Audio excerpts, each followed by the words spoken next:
My office today will cover the second part on how to charge the government taxes. I'm going to try to be quick because I got to keep the videos under 10 minutes. So I just want you guys to keep in mind that I don't focus on making fancy videos or anything like this, music background or whatnot, because I have stuff, information and that is applicable, things that you can execute in your life just by stepping a little bit out of your comfort zone. Not a whole lot, really not. And it can make a huge difference. You'll see like a 6-digit difference. So, I don't sell you guys anything or whatnot, so share it for the people that wants to learn. There's nothing illegal, like I said. It's taking advantage on how the system is structured. So without waiting any further ado, the first thing I want to cover is bad debt versus good debt. So what's the fundamental difference between a bad debt and a good debt? Does it have to do with the object itself? So I'll show you guys that really doesn't matter what it is. What matters is how you use it. So an example of a bad debt would be a car. Another example of a bad debt would be a house. So the reason for that is even if I take my car to go to work, my car does not bring me revenues. It's not the car to generate revenues. I could take the bus, I could bike, or I could walk or whatever. So the car is an arbitrary expense. The house, it might be very convenient though. The house, and the same thing. So the house doesn't bring revenue. It costs me money. When I add up all the taxes, the repairs, the utilities, and the upgrades I got to put into the house to keep the value up, at the end of 20, 25 years, most of the time that equity pretty much just washes out with the expenses that have been accumulating over the years. So those are examples of bad debt. What are examples of good debt? Well, a car and a house. And then you're going to say, okay, well, here's the difference. If I have a car and I'm a cab driver, I use it as a taxi, then the car is a revenue generator. I make money out of the car.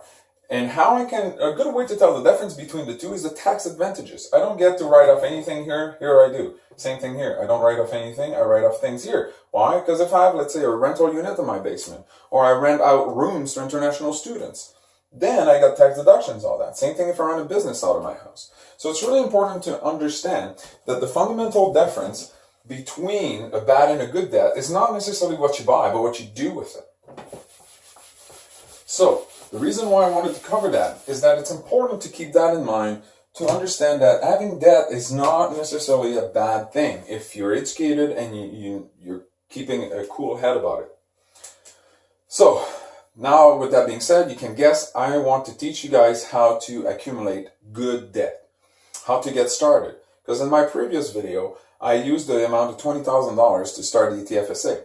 And even for myself a few years ago, that would have been an amount like, wow, where do you think I'm going to get 20 grand? It doesn't grow on trees. Well, actually it does. I'm going to show you how much richer you think than you are. So to do that, we need to look at the report cycle of the credit bureau. And it happens over about 4 weeks, okay? Pretty sure it is. So during that time, whatever is reported is not seen within the cycle itself. So before that, you had another month here, and you'll have another month over there. So if I apply for a loan here, or here, or here, or here, within this cycle, when I apply here, the institution is not going to see those applications within that cycle, but they will see everything that was reported up to that beginning of the cycle, okay? And that's the key on how to leverage your financial strength and your financial situation. So how does that apply? Well, we have banks and we have credit unions and we have Caisse Populaire and we have all kinds of stuff here in Canada. So what you do is pick 5, 6, 7, 8 of them. There's probably at least 10. But let's say you pick 5, okay? Then you call them up. And with all of them, you make sure that you want to book an appointment to come in and make an application for a line of credit. So you're going to call them up and you're going to schedule an appointment as soon as possible. Okay? It can be all in the same day. It really doesn't matter. But as soon as possible. Don't look desperate or sound desperate, but you want to make sure you're executing this smoothly. Now, when you go to this appointment here, you want to make sure that you have your ducks in a row. So things such as your T4s, and your statements for your investments or for loans. Let's say you have car loans or other type of loans, student loans, that type of stuff. You want to bring that in. The best thing to do is make a copy of each of those things and make little packages. 5 little packages. So every time you go to your appointment, you just present yourself, you have everything ready, you can give them a copy of it. And then what's going to happen is they will turn around and then they will conduct exactly what they said they'll do, and they'll conduct a credit check.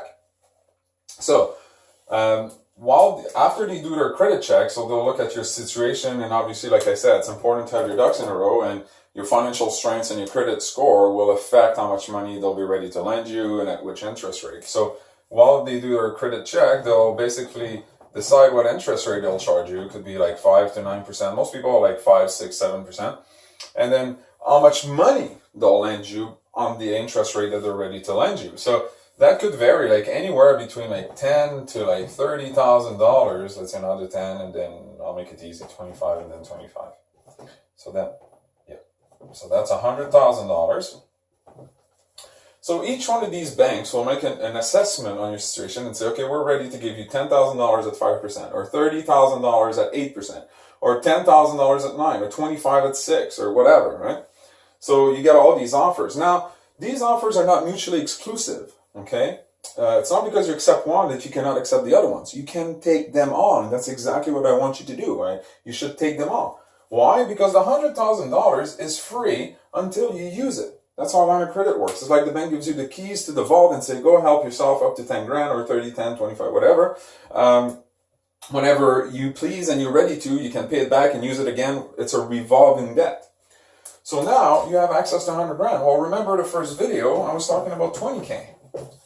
Do you see now how you're 5 times as rich as what I started with? So if that was bugging you, then you got to get over it.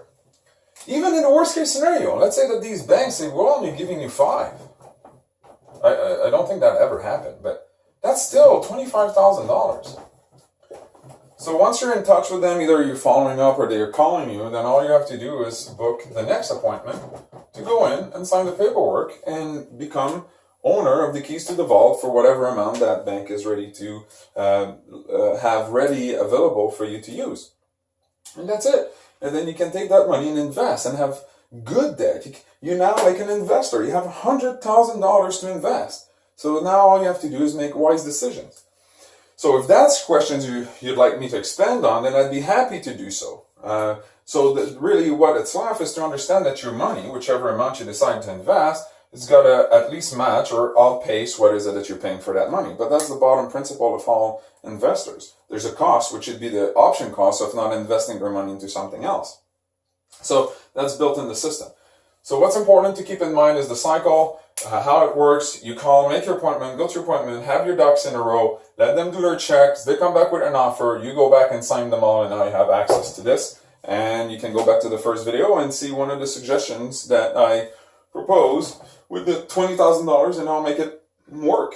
So if you have any questions, I want to say, see you guys.